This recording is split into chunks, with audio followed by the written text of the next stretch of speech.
Hello दोस्तों, नमस्कार। तो आपका स्वागत है आज की क्लास में। तो आज की क्लास में होने वाले सूचना के अधिकार के ऊपर, जो कि 2005 का सूचना का अधिकार है, आरटीआई राइट टू इन्फॉर्मेशन। तो इस वीडियो में जो आपका सूचना का अधिकार के बारे में बताया जा रहा है वो आपके सिलेबस के अनुसार है, जो आपके सिलेबस में दिया गया है। पोलिटिकल साइंस के जो बच्चे हैं सेमेस्टर 4 के। और अगर आपको फुल डिटेल में अगर इसके बारे में जानना है तो मैं वीडियो का लिंक डिस्क्रिप्शन में दे दूँगा। जिससे पहले मैंने एक वीडियो बनाई हुई है 3rd सेमेस्टर वाले बच्चों के लिए। तो उसमें पूरा डिटेल से इसकी हिस्ट्री और सब कुछ अच्छे से दे रखा है, आप उसमें देख सकते हो। अदरवाइज आप इसमें देख सकते हो आपके सिलेबस में जितना दिया हुआ है। तो हम पढ़ते हैं आखिर इसका परिचय क्या है, या इसका परिचय आप इसके अलावा भी अपने हिसाब से लिख सकते हो। सूचना का अधिकार 2005 के अनुसार आप किसी भी दस्तावेज, ज्ञापन, ईमेल, मत, शिलाप्रेस, विज्ञापन, परिपत्र, बुक, रिपोर्ट आदि सूचना प्राप्त कर सकते हैं। इन्हें आप disk, floppy, tape, video cassette, printout के रूप में प्राप्त कर सकते हैं। तो दोस्तों, जो आपका 2005 का सूचना का अधिकार है उसके अनुसार आप कोई भी सूचना जो हमारे देश से जुड़ी हुई है या फिर किसी ऐसी चीज़ें तुमसे जुड़ी हुई है या फिर तुम्हारे समाज से जुड़ी हुई है, उस सूचना को प्राप्त कर सकते हो इस अधिकार के तहत। तो आगे बढ़ते हैं। इसका हिस्ट्री क्या थी, मतलब इसका इतिहास क्या था सूचना के अधिकार का, तो पढ़ते हैं। तो दोस्तों, भारतीय संविधान में सूचना के अधिकार का स्पष्ट रूप से प्रावधान नहीं किया गया था।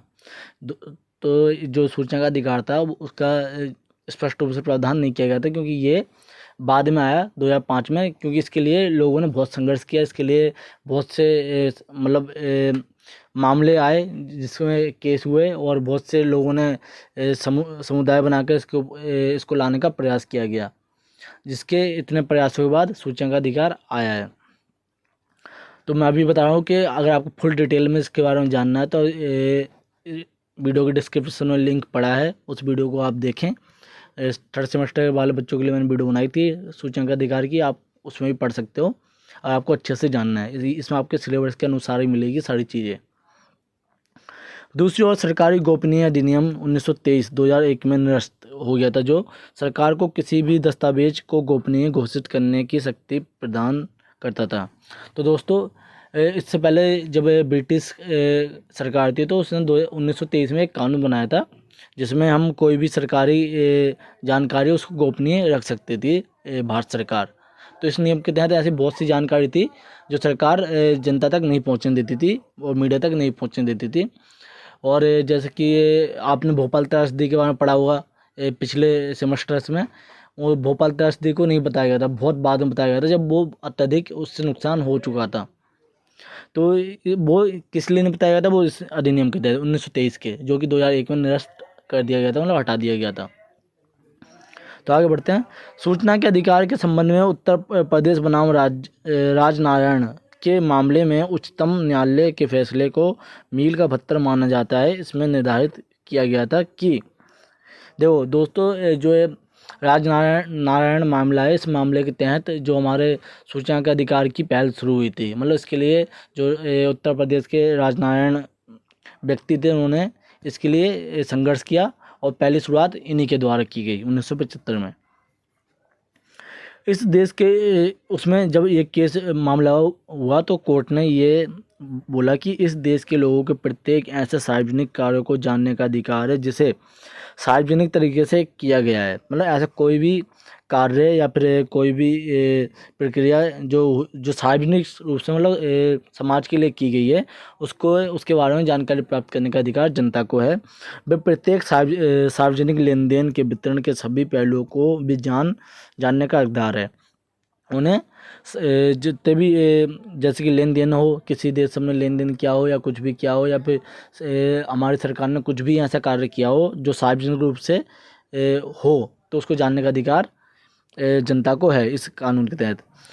उनके इस अधिकार का प्रावधान भारत के संविधान के अनुच्छेद 19A बोलने एवं अभिव्यक्ति की स्वतंत्रता के तहत प्रदान किया गया। तो जो हमारा अनुच्छेद 19A है, जो मौलिक अधिकार में आता है, उसमें हमें इस सूचना के अधिकार के अधिनियम को जोड़ा गया। उससे हमें किसी भी सूचना को प्राप्त करने का अधिकार प्राप्त होता है।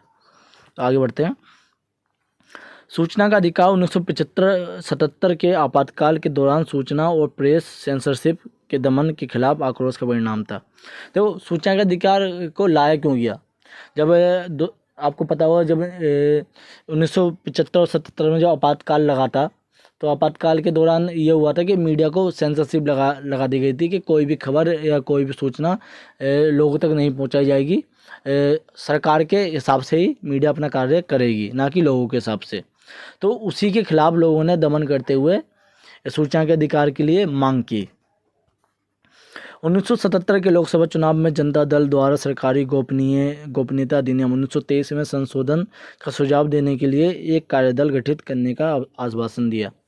तो 1977 में जो लोकसभा चुनाव में जनता दल था, उसके द्वारा सरकारी गोपनीय अधिनियम जो 1923 का, उसे संशोधन करके सुझाव देने के लिए एक कार्यदल का गठन किया, जिसने आश्वासन दिया कि इसे फेरबदल करके सूचना का अधिकार लाया जाएगा। उच्चतम न्यायालय द्वारा सूचना का अधिकार भाषण एवं अभिव्यक्ति की स्वतंत्रता के अधिकार में नहीं थे। जो उच्चतम न्यायालय उनके द्वारा सूचना के अधिकार को किस में जोड़ा गया? जो स्वतंत्रता का अधिकार है उसमें जोड़ा गया। यह अधिकार अनुच्छेद 19A के अंतर्गत प्रदान किया गया। जो हमारा 19A है अनुच्छेद, उसमें इसको जोड़ा गया सूचना के अधिकार को अभिव्यक्ति की स्वतंत्रता में। जब बीपी सिंह भारत के प्रधानमंत्री बने तो इस अवधारणा को एक नया रूप दिया गया। तो जो हमारे देश में बीपी सिंह जी की सरकार थी, तो उनके द्वारा ही इसमें संशोधन किया गया था। तो 1994 में आयोजित सूचना मंत्रियों के 20वें सम्मेलन में कहा गया कि शासन की खुली व्यवस्था व लोकतंत्र को मजबूत बनाने के लिए एक लंबा सफर तय करेगी। सूचना की स्वतंत्रता अधिनियम को 1997 में संसद में प्रस्तुत किया गया। 1997 में क्या किया गया?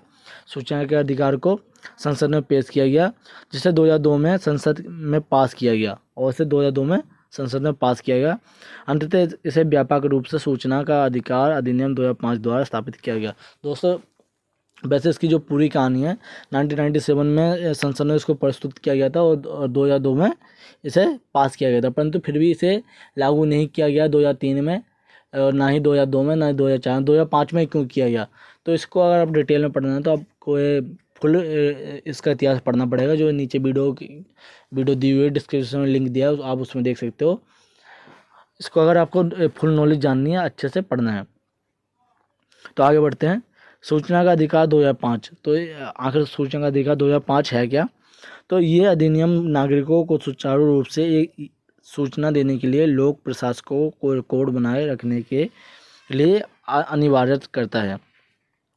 जो ये अधिनियम है, इस अधिनियम के तहत सरकारी कार्यालय, जो सूचना कार्यालय है, उसमें ऐसी कोई भी सूचना जो हमारे देश से जुड़ी है, हमारे समाज से जुड़ी है, उसको रखने के लिए अनुमति या अनिवार्य करता है। यह अधिनियम नागरिक द्वारा जानकारी प्राप्त करने की प्रक्रिया को दर्शाता है। यह अधिनियम क्या कहता है? जो नागरिक द्वारा जानकारी है उसे प्राप्त करने के लिए प्रक्रिया को दर्शाता है कि इस प्रकार से आप किसी भी अधिकारी से सूचना प्राप्त कर सकते हो। इसके लिए इस अधिनियम में केंद्र के लिए केंद्रीय सूचना आयोग व राज्य के लिए राज्य सूचना आयोग की स्थापना की है। तो सूचना के अधिनियम के लिए हमारे देश में क्या किया गया है? सूचना प्राप्त करने के लिए केंद्र के लिए केंद्र आयोग और राज्य के लिए राज्य आयोग की सूचना की गई है, राज्य सूचना आयोग की स्थापना की गई है। इसमें जन सूचना अधिकार की नियुक्ति का प्रावधान भी किया गया है। इसमें जन सूचना की नियुक्ति का प्रावधान भी सुनिश्चित किया गया है, मतलब कि ऐसा कोई भी जन जो हमारे देश में रहता है वो हमारे देश से जुड़ी कोई भी सूचना प्राप्त करना चाहता है, तो उनके लिए भी ऐसे कार्यालय नियुक्त किए गए हैं जिससे वह सूचना प्राप्त कर सकता है। तो इस अधिकार के तहत व्यक्ति वह सभी सूचना प्राप्त कर सकता है जो सार्वजनिक प्राधिकरण के नियंत्रण में है, जैसे दस्तावेज और अभिलेखों का नियंत्रण करना, संबंधित दस्तावेज को प्रमाणित प्रतियां प्राप्त करना, प्रमाणित नमूने चर प्राप्त करना। चर मतलब लेखा जोखा, जो भी आंकड़े होते हैं। किसी भी ई उपकरण के माध्यम से प्रिंट सूचना संग्रहित करना। तो आप किस किस रूप में आप सूचना प्राप्त कर सकते हो? दस्तावेज और अभिलेखों के रूप में, और दस्तावेज की कॉपी मतलब प्रिंट आउट के रूप में, और किसी भी प्रमाणित नमूने, जो भी नमूने हैं उनके आंकड़े प्राप्त कर सकते हो। जो भी सूचना के नमूने हैं, और किसी भी ई उपकरण मतलब इलेक्ट्रॉनिक माध्यम से आप सूचना प्राप्त कर सकते हो। संबंधित उपकरण जो है हमारे देश में जो केंद्रीय सूचना आयोग स्थापित किया गया है और राज्य सूचना आयोग स्थापित किया गया है, तो उसके बारे में पढ़ते हैं आखिर इसमें होता क्या क्या है, उसमें किस प्रकार से लोगों को स्थापित किया जाता है। तो दोस्तों, इस अधिनियम में केंद्र के लिए केंद्रीय सूचना आयोग का गठन की व्याख्या की गई है और इसमें मुख्य सूचना उपयुक्त होता है। इसमें क्या होता है, मुख्य सूचना उपयुक्त होता है और केंद्र के लिए केंद्रीय सूचना आयोग का गठन किया जाता है। और इसमें 10 से अधिक सूचना आयुक्त हो सकते हैं। जो ये केंद्रीय सूचना आयोग है, इसमें क्या हो सकते हैं, 10 से अधिक सूचना आयुक्त हो सकते हैं। इन्हें भारत के राष्ट्रपति द्वारा एक समिति की सिफारिश पर नियुक्त किया जाता है। इन्हें भारत के राष्ट्रपति द्वारा आयुक्त किया जाता है सिफारिश पर। किसकी सिफारिश पर, एक समिति की सिफारिश पर। इसमें प्रधानमंत्री, लोकसभा के विपक्ष नेता और केंद्रीय कैबिनेट मंत्री शामिल होते हैं। इसमें कौन कौन शामिल होते हैं, इसमें प्रधानमंत्री शामिल होते हैं और लोकसभा के विपक्षी नेता शामिल होते हैं, ताकि ये सटीक सूचना प्राप्त हो सके। राज्य सूचना आयोग, इस अधिनियम में राज्य स्तर पर राज्य सूचना आयोग की स्थापना का प्रावधान है। राज्य के मुख्य सूचना आयुक्त एवं अन्य सूचना आयुक्त 10 की नियुक्ति प्रक्रिया में केंद्रीय सूचना आयोग की समानता पाई जाती है। मतलब इसमें भी क्या होते हैं, इसमें भी 10 सूचना आयोग की नियुक्ति की जाती है केंद्रीय सूचना आयोग की तरह। केंद्रीय एवं राज्य सूचना आयोग का उद्देश्य केंद्रीय और राज्य लोक सूचना अधिकार के विरुद्ध जांच करना है। ये लोग सूचना के अधिकारों के संरक्षण के लिए संरक्षक के रूप में कार्य करते हैं। ये क्या करते हैं, जो केंद्रीय और राज्य सूचना आयोग का उद्देश्य क्या है, केंद्रीय और राज्य स्तर पर लोक सूचना अधिकारियों के विरुद्ध जांच करना कि वे सही सूचना दे रहे हैं या फिर कोई झोल तो नहीं कर रहे लोगों के प्रति। ये आयोग सूचना के अधिकारियों के संरक्षण के रूप में कार्य करता है, संरक्षक के रूप में। इस आयोग को जनता से प्राप्त होने वाली शिकायतों के संबंध में पूछताछ करने का अधिकार दिया गया है। तो इस आयोग जो ये दोनों आयोग है, ये राज्य आयोग है, तो इसमें क्या, जनता को प्राप्त होने वाली शिकायतों के संबंध में पूछताछ करने का अधिकार दिया गया है। तो ये जो आयोग है, ये पूछ सकते हैं कि तुम जनता के प्रति सही तरीके से कार्य कर रहे हो, नहीं कर रहे हो, कि तुम्हें सूचना उन्हें सही प्राप्त करवा रहे हो, नहीं करवा रहे हो। तो इस चीज़ अधिकार जो राज्य सूचना आयोग अधिकारी हैं और केंद्रीय सूचना आयोग अधिकारी है, उनको ये अधिकार प्राप्त है। लोक सूचना अधिकारी, तो इसके तहत अगर आप राज्य या केंद्र सरकार के किसी भी मंत्रालय से जानकारी लेना चाहते हो, तो आपको राज्य के लिए राज्य सहायक और केंद्र के लिए लोक सूचना अधिकारी को आवेदन करना होगा। मतलब आपको अगर कोई सूचना प्राप्त करनी है राज्य या केंद्र सरकार के किसी भी मंत्रालय से, तो आपको क्या करना पड़ेगा, आपको राज्य के लिए राज्य सहायक और केंद्र के लिए लोक सूचना अधिकारी को आवेदन करना होगा कि हमें सूचना दी जाए। इसकी कुछ सीमाएं, इस अधिनियम की धारा 8 के अधिकार पर कुछ 8 सूचना के अधिकार पर कुछ सीमाएं निर्धारित करती हैं। इसमें शामिल है भारत की सुरक्षा, संप्रभुता संबंधित जानकारी, वाणिज्यिक गोपनीय सूचनाएं, विदेश सरकार की गोपनीय जानकारी आदि। मतलब जो ये धारा 8 है, उसमें ये बोला गया है कि अगर ऐसी कोई सूचना जो हमारे भारत सरकार को नुकसान पहुंचाए, ठेस पहुंचाए, और या फिर उससे हमारी अखंडता या संप्रभुता को हानि पहुंचे, तो वो ऐसी सूचना आपको नहीं दी जाएगी। सूचना के लिए आवेदन प्रक्रिया, सूचना अधिकार के अंतर्गत किसी लोक प्राधिकरण से सूचना प्राप्त करने के लिए आपको हस्तलिखित या टाइप किया हुआ होना चाहिए। मतलब आपको कोई सूचना प्राप्त करनी है तो उसके लिए क्या होना चाहिए, आपको ये लिखित में या फिर टाइपिंग में नोट भेजना होगा कि आपको इस चीज़ की सूचना चाहिए। आवेदन अंग्रेजी, हिंदी या अन्य प्रादेशिक भाषाओं में तैयार किया जा सकता है। आपका आवेदन किस होना चाहिए, आप हिंदी या इंग्लिश या फिर आप जिस प्रदेश में रहते हो उसमें जो सी भाषा बोली जाती है उस भाषा में भी आवेदन कर सकते हो। इसके उपरांत आपके आवेदन को केंद्रीय लोक सूचना अधिकारी या लोक सूचना अधिकारी या केंद्रीय सहायक लोक सूचना अधिकारी या राज्य सहायक लोक सूचना अधिकारी को भेज दिया जाएगा।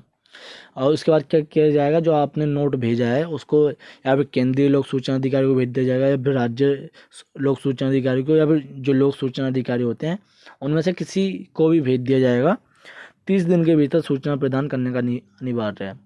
तो जो आपने नोट भेजा है उस नोट में जो भी आपने सूचना मांगी है वो आपको 30 दिन के भीतर भीतर मिल जाएगी, उससे अधिक समय नहीं लगेगा। तो ये आपका सूचना का अधिकार था, जो कि सिंपल सा था कि इसमें राज्य और केंद्र का क्या रोल है और सूचना का अधिकार कैसे आया, राजनारायण मामला है इसमें। और 2005 में कैसे लागू हुआ, 1997 में इसको मांग की गई और संसद में पेश किया गया और 2002 में इसको पास कर दिया गया और 2005 से लागू कर दिया गया। लेकिन आपको आप फुल डिटेल में पढ़ना है तो आप नीचे वीडियो के लिंक जो पढ़ा है उस वीडियो को देख सकते हैं, जो सेमेस्टर 3 वाले बच्चों के लिए बनाई हुई है वीडियो, तो उसमें भी आपको अच्छे से पढ़ने को मिल जाएगा। तो धन्यवाद, मिलते हैं आपको नेक्स्ट वीडियो में।